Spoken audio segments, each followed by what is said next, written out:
The countdown is underway to the launch at the Kennedy Space Center in Florida. The Artemis II rocket ready now for a mission around the moon. The first launch attempt is scheduled for Wednesday. This will be the first human flight to the moon in more than 50 years. CBS's Mark Strassman shows us NASA's final preparations for liftoff.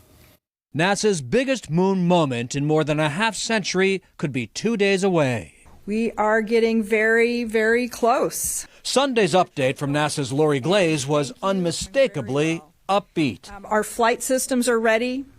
The ground systems are ready. Our launch and operations teams are ready. NASA's hoping to lift off on Wednesday, the start of a 6-day launch window. Artemis II's crew will orbit the Earth twice on their first day, then head off for the moon. They won't land on it. They'll fly around its far side, pushing farther from Earth than humans ever have, about 253,000 miles, before looping back to Earth.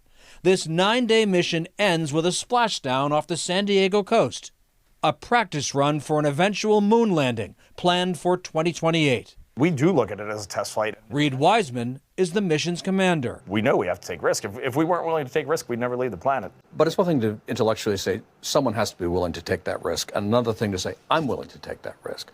Why are you willing to take this risk? Right now on planet Earth, there's 4 people in a position to go take this risk, and this is what we signed up for. And myself, Victor, Christina, and Jeremy are in a position to go do that. We have to seize that moment. Something else everyone's keeping an eye on here, the weather. NASA's latest official forecast calls for 80% favorable conditions Wednesday night, with a chance of some clouds or showers here. Mark Strassman, CBS News at the Kennedy Space Center. And when the Artemis II lifts off, the crew will be wearing these specially engineered survival system suits. NASA designed the custom-fit suits that offer mobility features and safety technology, including pressurization and thermal protection. The agency says they could make a big difference in case of an emergency.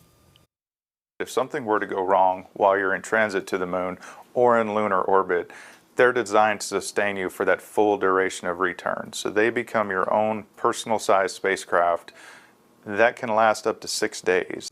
Well, that is incredible. The new helmet is also lighter and stronger, and the gloves are more durable and they're touchscreen compatible. NASA says the orange color makes it easy to spot astronauts in the ocean in case they need to leave the capsule during launch or re-entry. There will be a different suit for the astronauts in the Artemis IV mission, when crew members will actually walk on the surface of the moon. Stay with WBZ and CBS News all week as we count down to this Artemis II mission.